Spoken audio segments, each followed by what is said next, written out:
Folks, today I'm going to talk about whether all these yogas, Kriya Yoga, Bhakti Yoga, Karma Yoga, all kinds of yogas are really useful. If they are useful, to what extent they will be useful, and whether these yogas will enlighten you, taking to a state beyond the human mind. That's what I'm going to discuss today. Before I do that, I want to remind you that there are three jyotis inside you, the white ray of light, which is the pure eye consciousness inside you, and the golden light or jyoti, which is inside you, which is the life principle and also the principle of joy, love, and happiness. And the third jyoti, which is the red one, which underlies your human body. I've been seeing this for a long time in all my videos. I'm not sure whether anybody has so clearly told you that it is these three jyotis which gives you the feeling of I-ness and bliss, and also which supports your body. Most of the folks would have told you that there is God inside you, but they won't know in what form. They would have told that there is Atma, Anma, or whatever, but what that Atma or Anma is, they won't have told you that it is this white ray of light which gives you this feeling of I-ness, and also that is what's called Anma in Hindu scriptures. And they would not have told you that where is this red light, what role it plays. They will talk about Arunachala, which is the sea of red light, but they won't have told you most probably, and that light underlies your human body. The reason why I'm telling this is that you meaning the gurus have to really go beyond the human mind to understand the structure of bliss and anma, and also the support for the human body to talk to you about it. Otherwise, they will merely read from various books or whatever their gurus told you, and they will repeat it. And that is not really what is beyond human mind. So it is only those who have gone beyond the human mind can talk about the state of bliss and anma, and also the red jyotis underlying your human body. But today's topic is about the various yogas and its usefulness. I'm sure that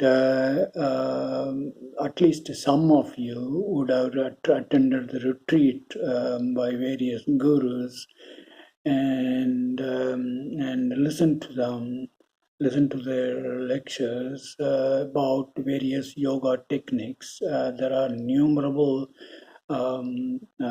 videos and also textbooks on this topic. All these techniques will give you a good body, a healthy body. They will even enable you to understand various thoughts inside you, and also will give you the power to focus on one thing at a time, etc. But these techniques, none of these techniques, as taught by the gurus, can take you to the fourth state. I'll talk about various states immediately right now. But none of them will take you beyond the human mind to give you a vision of the one which is beyond the human mind. As you all know, that you are in three states of existence. One is the waking state in which you do work, and the second is the dream state where you dream when you are sleeping, and the third state is the deep sleep, that your concept of I-ness doesn't exist at that point. And it is very important in these three states to note that you cannot induce the state of deep sleep, that third stage, by yourself. Some other energy beyond you has to take you to the state of deep sleep.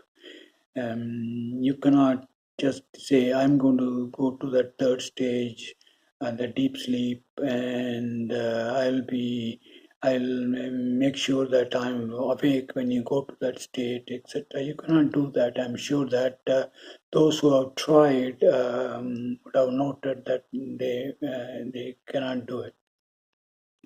Now, as told in the Hindu scriptures, there is a fourth state, what they call Turiya state. In this state, you will experience the visions beyond human mind.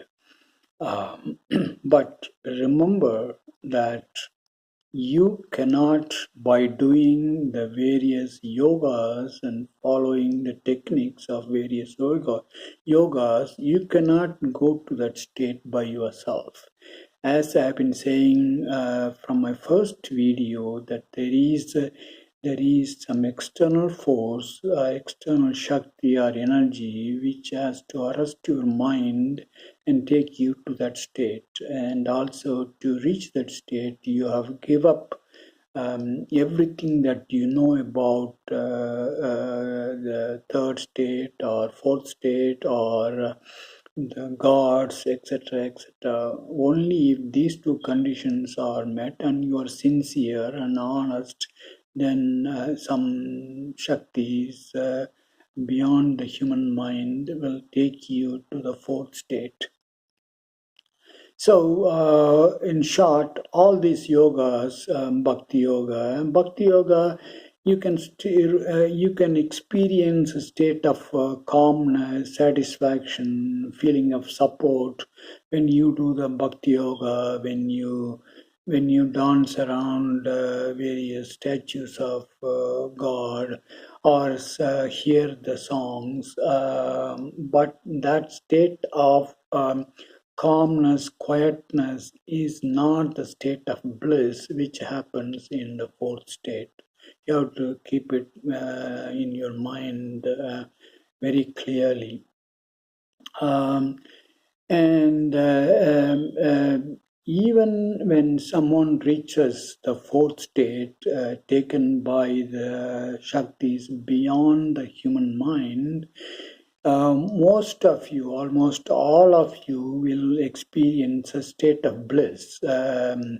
That is what I've been saying, that when the pure eye consciousness, which is inside you, that is the white ray of light, leaves the mind and attaches itself with the golden light, then you experience the state of bliss. This is a state in which the 1 day or 2 days old children exist. That's why they are so happy. They are full of bliss and joy, and that's probably the first state you will experience when you in the fourth state, taken or induced or taken by the Shaktis beyond your human mind. Now, most of you will be stuck at that point because that bliss is so powerful that you lose your consciousness. In other words, the I-ness will be totally gone. So you'll not be able to exist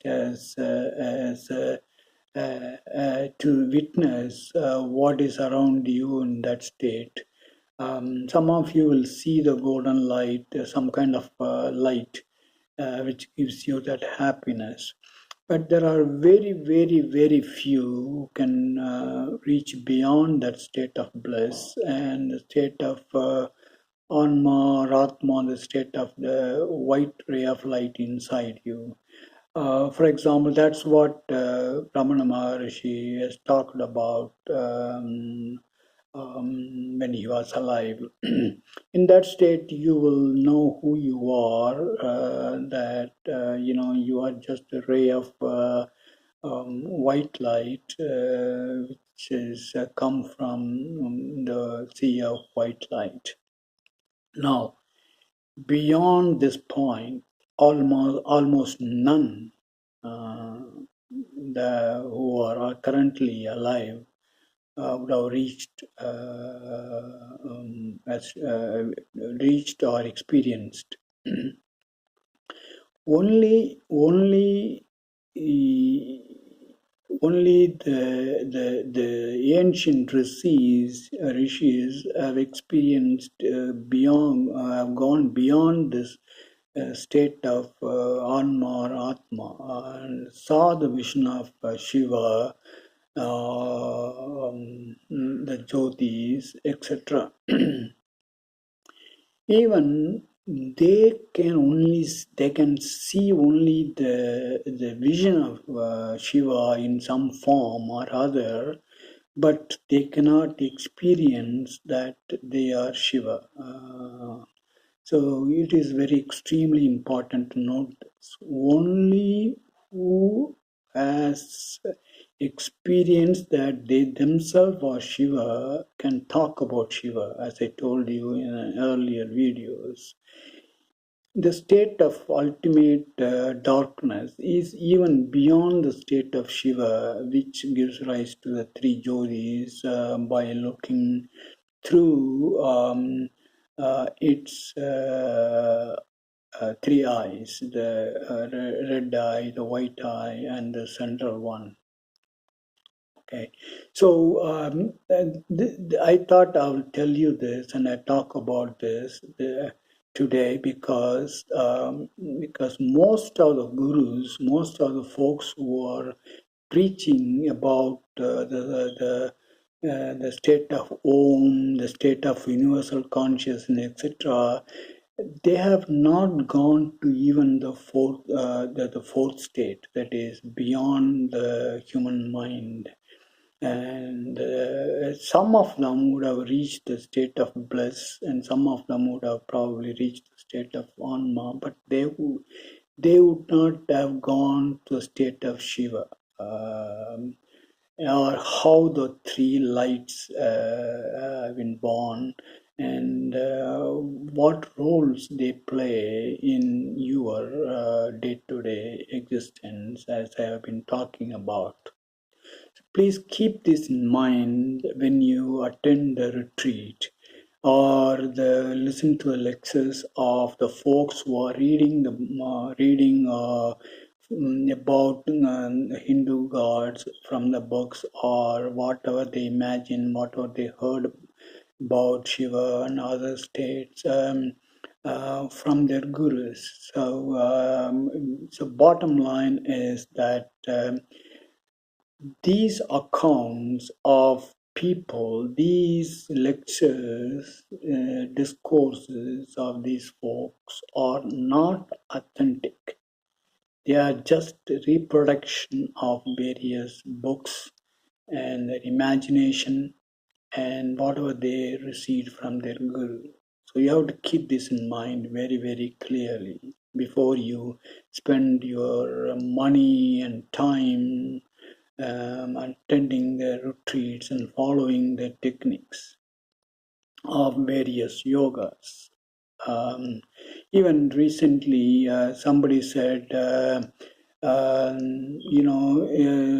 it's almost impossible to do the work without expecting the fruit of that work. You cannot do that, folks. You have to reach the state of Turiya, the fourth state, to really understand what Karma Yoga means. Only then you'll be able to perform your work without expecting the fruit. Till then, if you try, you cannot achieve that. Please keep this in mind in your normal human life. So that's what I want to discuss today, and I'll talk about some other topics in the next video. Have a good time, folks. Be happy and be joyful. Think about what I have said about the three Jyotis and their role inside you, and watch those videos of mine again and again to understand what I've been taught, what kind of message I've been communicating to you.